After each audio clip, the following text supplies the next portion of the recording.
엽지문지 이날의 소설 9월자 선정되신 것을 진심으로 축하드립니다. 네, 고맙습니다. 네. 네. 더불어 이제 황순원 문학상 후보자에도 오르셨다고 들었는데 네. 또 경사가 겹쳤네요, 선생님.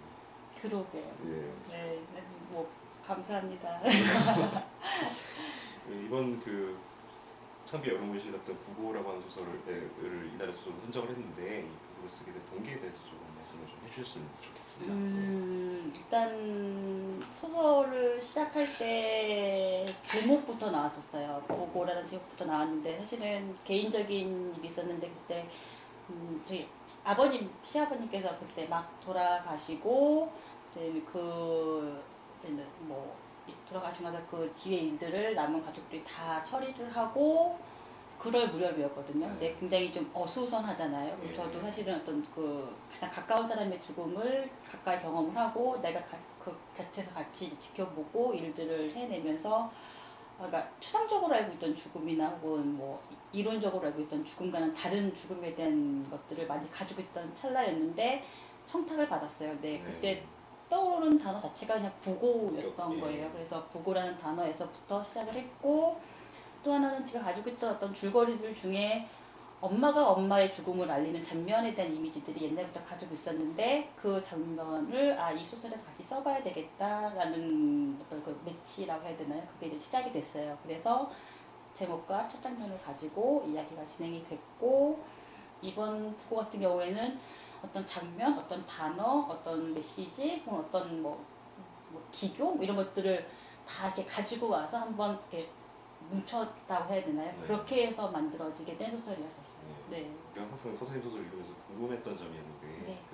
정말 등장인물들을 그토록 가혹한 상황에 내모는 이유가 있을 것이고 하고 세계관의 문제하고 굉장히 긴밀한 관련이 있을 것이라는 생각이 되거든요. 네. 인물들을 늘 이제 문제적 인물들로 만드는데 문제적이라는 말보다는 조금 더 좀 악랄하거나 좀 더 불편하거나 하는 부분들이 많이 이제 사실은 의도적으로 좀 표현이 되고 있는 부분이 많죠. 근데 그 의도적인 부분들은 제가 독자들에게 혹은 뭐 제 스스로에도 그렇고 그 불편함을 주고 싶은 이야기에 대한 어떤 매력이 계속 있는 것 같아요. 그러니까 너무 순한 혹은 너무 매끄러운 너무 일률적인 이야기보다는 좀 불편해서 이게 뭐지?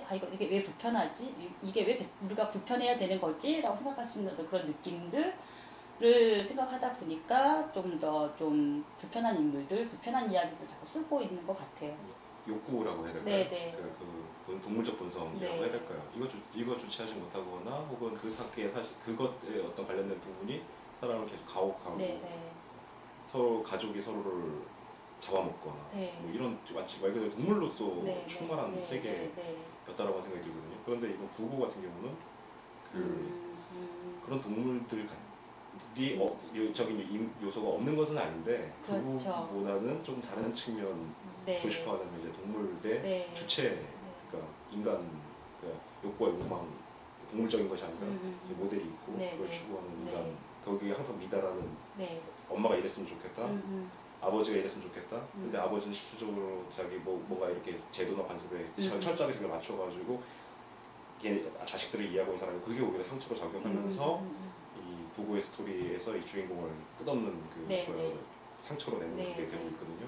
네. 굉장히 중대한 변화라는 데가 있는데 그럴 수도 있겠네요.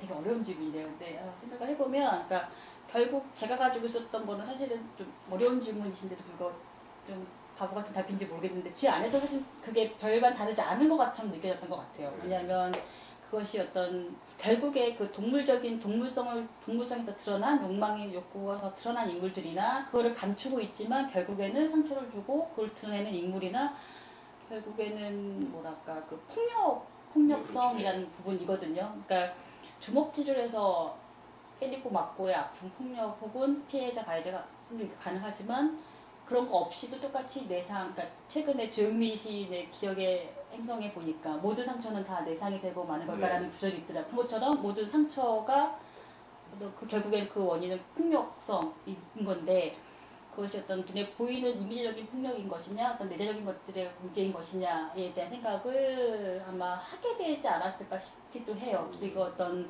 물리적인 폭력에서 조금 더 또 넓어졌다라고 하면 넓어지거나 혹은 다른 종류이거나 뭐 이런 식으로 제가 시도를 하고 싶거나 좀 변화를 바라고 있는 마음도 없지 않아 있었던 것 같기도 하고요. 네.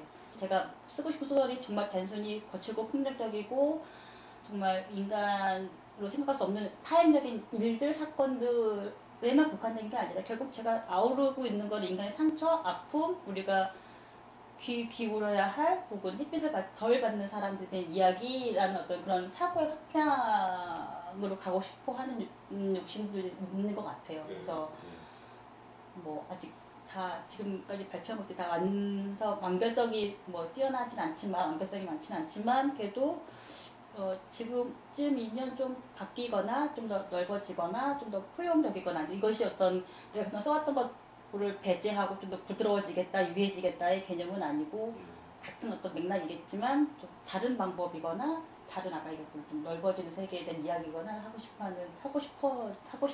네, 그렇죠.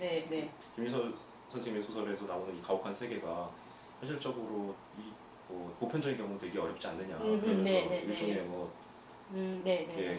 네. 들었어요. 그렇- 네, 예. 네. 되게 사실은 되게 많이 가슴에 담아뒀어요. 그러니까 꽁한 마음에 담아둔 게 아니라 어떤 지적이신지 알 것 같아요. 그러니까 이 사실 기본적으로 나에 대한 애정이 있으시구나라고 일단 생각을 했고요. 그리고 더 잘 쓰고 혹은 더 오래 쓰는 작가이길 바라는 마음에서 해주신 지적이라고 생각을 했어요. 그래서 분명히 이 한 것을 계속 파서 그 깊이를 가질 수 있는 작가도 작업의 행위도 의미롭다라고 생각을 하거든요. 그러나 이것이 제가 다루는 어떤 것들이 소재주의로 빠지거나 어떤 자극이거나 어떤 말초신경의 자극으로 혹은 그런 식의 인상으로 첫인상을 주는 그런 작가가 될 수는 없잖아요. 그렇죠. 그래서 안 되잖아요. 근데 그런 것들을 스스로 자각을 하고 조심하거나 혹은 좀 더 다른 좀 더 그 구멍을 더, 그러니까 그 깊이를 가고 싶어 하는 그 방향을 좀 더 넓게 파거나 혹은 또 다른 것도 있다라는 어떤 그런 제시? 그 눈을 분명히 네가 바라고 있는 눈은 여기겠지만 조금 더 옆에, 조금 더 위에, 좀 더 아래, 좀 더 옆에도 있지 않겠느냐는 어떤 그런 것들, 그거에 대해서 좀 더 고민해봐라라는 지적으로 저는 받아들였거든요. 변화를 해야 한다면 그 지금 이 자리에서부터 좀 더 옆에서 점점 천천히 더 넓혀가야 되는 변화를 가지게 되겠죠. 그래서 그런 우려들에 대해서는 네, 더 열심히 해보겠습니다. 좀 더 다른 것도 한번 더 살펴보겠습니다.